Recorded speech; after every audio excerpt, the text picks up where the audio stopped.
It's my news wrap.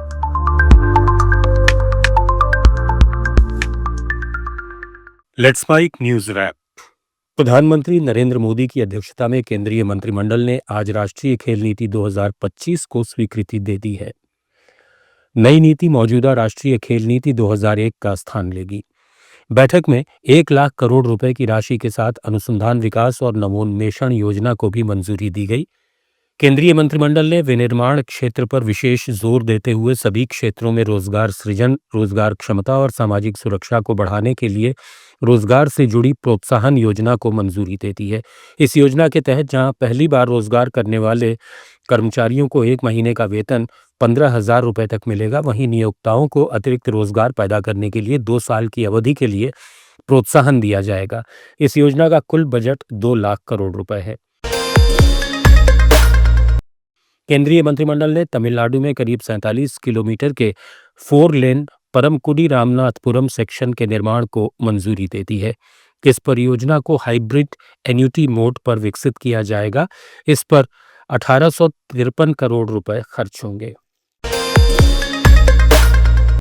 Telangana की एक दवा फैक्ट्री में हुए धमाके में मरने वालों की संख्या 37 हो गई है। वहीं तमिलनाडु के शिवकाशी में पटाखा फैक्ट्री में जोरदार धमाका हुआ। इस घटना में 5 लोगों की मौत हो गई। हादसे में 4 लोग गंभीर झुलसे हैं। वहीं तेलंगाना के संगारेड्डी जिले में एक दिन पहले पाशामिलारम इंडस्ट्रियल एरिया की सिगाची इंडस्ट्रीज में रिएक्टर यूनिट में विस्फोट हुआ था। फैक्ट्री से 31 शव बरामद किए गए हैं। वहीं अस्पताल में 6 लोगों की मौत हो गई। 35 से ज्यादा घायल हैं, जिनमें 11 की हालत गंभीर है। राष्ट्रपति द्रौपदी मुर्मू ने आज गोरखपुर में महायोगी गुरु गोरखनाथ आयुष विश्वविद्यालय का लोकार्पण किया। इस मौके पर राष्ट्रपति ने कहा कि ये विश्वविद्यालय पारंपरिक चिकित्सा का आधुनिक केंद्र है। मेडिकल एजुकेशन और चिकित्सा के विकास में ये मील का पत्थर साबित होगा। आयुर्वेद में स्वस्थ रहने की वैज्ञानिक पद्धति बताई गई है।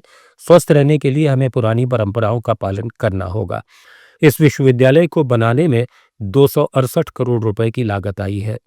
इस विश्वविद्यालय से 98 आयुष कॉलेज संबद्ध किए गए हैं। अरबपति कारोबारी एलन मस्क और अमेरिकी राष्ट्रपति डोनाल्ड ट्रंप के बीच एक बार फिर ठन गई है। एलन मस्क ने इसके साथ ही डोनाल्ड ट्रंप को बड़ी चेतावनी भी दी है। मस्क ने कहा कि अगर बिग ब्यूटीफुल बिल पास हो जाता है तो अगले ही दिन अमेरिका पार्टी का गठन कर दिया जाएगा।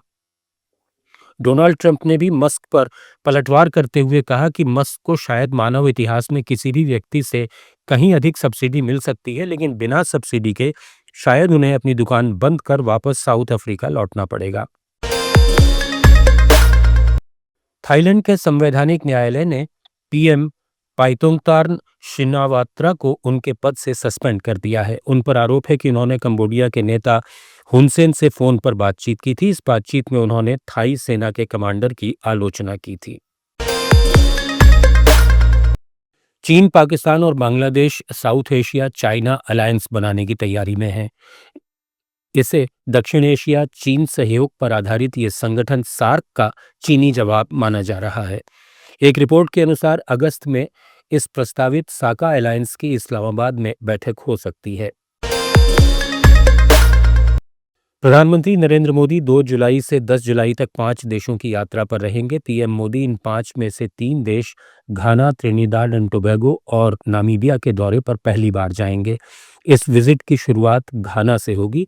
इसके बाद वे त्रिनिदाद एंड टोबैगो और अर्जेंटीना और ब्राजील जाएंगे।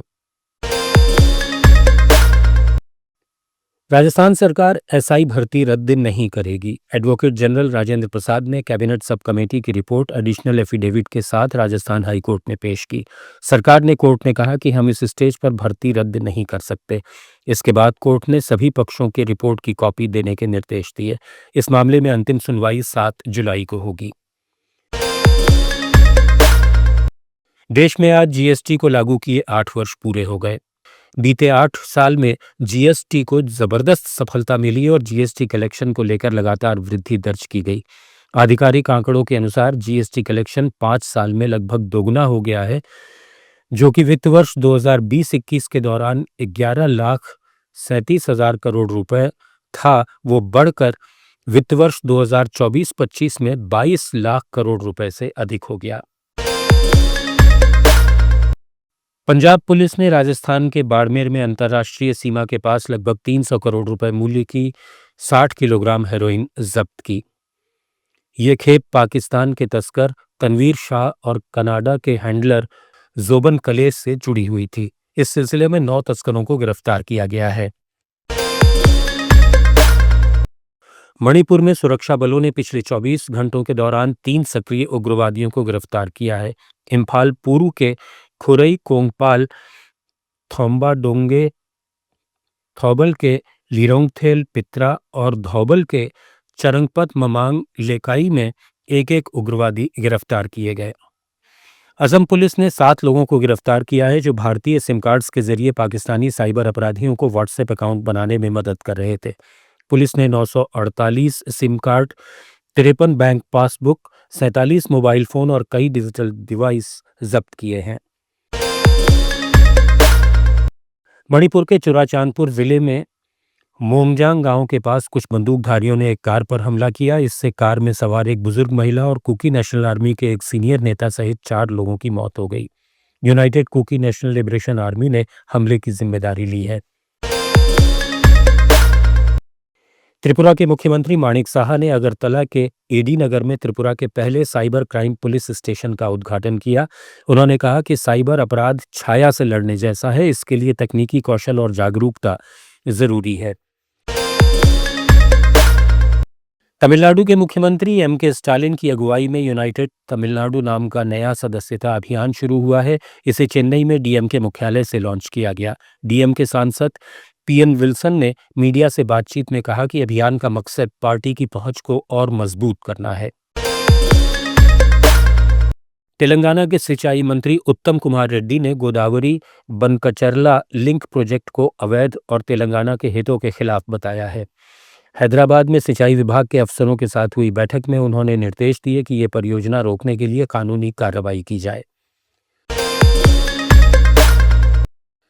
आंध्र प्रदेश हाईकोर्ट ने पिछली वाईएसआरसीपी सरकार द्वारा 2022 में लागू किए गए औद्योगिक और वाणिज्यिक बिजली शुल्क वृद्धि के आदेश को रद्द कर दिया है।